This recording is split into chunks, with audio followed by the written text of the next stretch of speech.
We are now fighting the BJP, the RSS and the Indian state.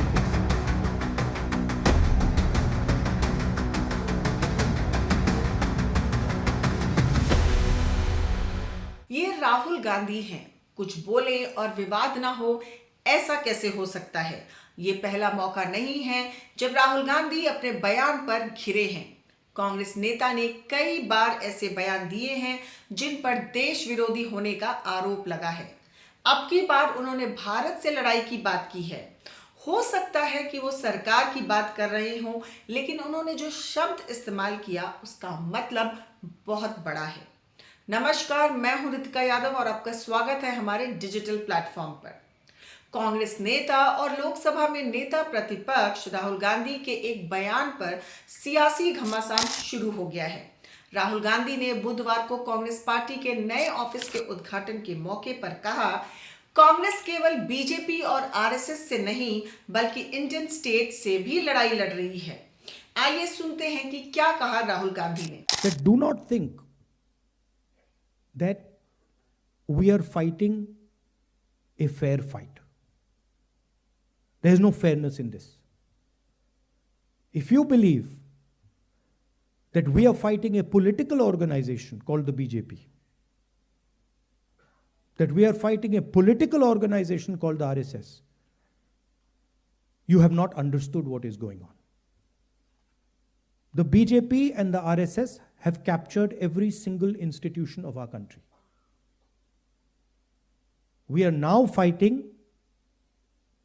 the BJP, the RSS and the Indian state itself. Rahul Gandhi इस बयान को लेकर विवादों में आ गए हैं।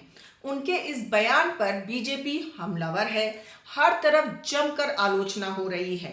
राहुल गांधी ने आरएसएस चीफ मोहन भागवत को देशद्रोही तक कह दिया। बीजेपी ने इस बयान को तुरंत कैश कर लिया। पार्टी ने कहा कि राहुल गांधी ने खुलेआम देश के खिलाफ जंग छेड़ दी है।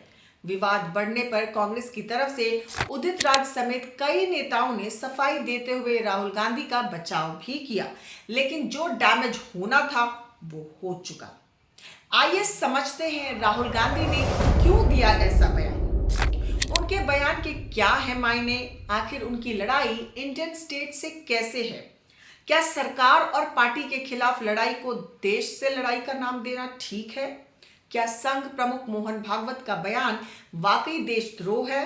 पहले जानिए क्या है कांग्रेस हेडक्वार्टर का नया पता। करीब 46 साल बाद कांग्रेस हेडक्वार्टर की बिल्डिंग बदली है। बुधवार को सोनिया गांधी, मल्लिकार्जुन खड़गे और राहुल गांधी ने मिलकर कांग्रेस हेडक्वार्टर की नई बिल्डिंग का उद्घाटन किया। इसका नया पता इंदिरा गांधी भवन 9A कोटला रोड, नई दिल्ली है। नए ऑफिस की नींव 2009 में तत्कालीन पीएम डॉक्टर मनमोहन सिंह और यूपीए चेयरपर्सन सोनिया गांधी ने रखी थी। अभी तक 11 अशोक रोड पर कांग्रेस का दफ्तर हुआ करता था। पार्टी ने फिलहाल ये जगह नहीं छोड़ी है। चलिए अब बात करते हैं राहुल गांधी ने क्या बयान दिया। इस मौके पर राहुल गांधी ने पार्टी वर्कर्स को संबोधित किया। राहुल ने कहा, ये मत सोचिए कि हम निष्पक्ष स्थिति वाली लड़ाई लड़ रहे हैं। अगर हम मानते हैं कि हम सिर्फ बीजेपी नाम के राजनीतिक संगठन और आरएसएस के खिलाफ लड़ रहे हैं तो ऐसा नहीं है, क्योंकि उन्हें हमारे देश की लगभग हर संस्था पर कब्जा कर लिया है। इसलिए हमारी लड़ाई सिर्फ बीजेपी आरएसएस से नहीं है बल्कि हम इंडियन स्टेट से भी लड़ रहे हैं। राहुल ने आरएसएस बीजेपी की विचारधारा का जिक्र किया और कहा कि कांग्रेस की विचारधारा और किसी पर नहीं बल्कि भारत के संविधान पर चलती है। उन्होंने कहा, ये दो विचारधाराओं के बीच की लड़ाई है। एक हमारी विचारधारा है जो संविधान की विचारधारा है, दूसरी तरफ आरएसएस की विचारधारा है जो इसके उलट है। राहुल गांधी ने अपने बयान में आरएसएस चीफ मोहन भागवत के एक बयान का जिक्र किया। उन्होंने कहा कि भागवत जी के हिसाब से अंग्रेजों के खिलाफ आजादी की लड़ाई का कोई महत्व ही नहीं है। मोहन भागवत अगर किसी और देश में ऐसा बयान देते तो गिरफ्तार हो जाते, उनके खिलाफ केस भी चलाया जाता। दरअसल मोहन भागवत ने 13 जनवरी को इंदौर में एक कार्यक्रम में कहा था कि अयोध्या में रामलला की प्राण प्रतिष्ठा की तिथि प्रतिष्ठा द्वादशी के रूप में मनाई जानी चाहिए, क्योंकि अनेक सदियों के दुश्मनों का आक्रमण झेलने वाले देश को सच्ची स्वतंत्रता इस दिन मिली थी। कांग्रेस नेताओं का तर्क है कि राहुल गांधी ने अपने बयान में मौजूदा सिस्टम पर सवाल उठाए हैं, चुनाव आयोग पर सवाल उठाए हैं, इंडियन स्टेट से लड़ाई की कोई बात नहीं है, लेकिन बीजेपी इसे दूसरे एंगल से देख रही है। बीजेपी का कहना है कि महाराष्ट्र हरियाणा में कांग्रेस पार्टी की हार क्या इतनी बड़ी हो गई कि राहुल गांधी इंडियन स्टेट को अपना दुश्मन मान बैठे हैं। एक सियासी दल होने के नाते बेशक आप चुनाव आयोग से सवाल कीजिए, सरकार से सवाल कर लीजिए, लेकिन उनकी लड़ाई इंडियन स्टेट यानी भारत सरकार से कैसे हो सकती है, ये खुले तौर पर जंग का ऐलान है। बीजेपी अध्यक्ष जेपी नड्डा ने सोशल मीडिया पर लिखा, कांग्रेस का गंदा सच उनके नेता ने ही उजागर कर दिया है। मैं राहुल गांधी की सराहना करता हूं कि उन्होंने खुद ही यह बात साफ साफ कह दी है कि जो पूरा देश जानता है, वे भारत सरकार से ही लड़ रहे हैं। कांग्रेस का इतिहास रहा है ऐसी ताकतों को बढ़ावा देने का जो देश को कमजोर करना चाहती है। राहुल गांधी के बयान को लेकर हुए विवाद पर पार्टी नेता उदित राज ने सफाई दी है। उदित राज कहते हैं, मैं भी पॉलिटिकल साइंस का स्टूडेंट रहा हूं, स्टेट का मतलब जानता हूं। स्टेट का मतलब ये होता है कि सरकार के 3 अंग होते हैं, विधायिका, कार्यपालिका और न्यायपालिका। जब इलेक्शन कमीशन बेईमानी पर उतर आया हो, नियुक्तियों में बेईमानी हो, जितनी नियुक्तियां अभी हो रही हैं उनमें ज्यादातर आरक्षित बैकग्राउंड से ही हो रही हैं। इन्होंने इंस्टीट्यूशन का नेचर खराब कर दिया है।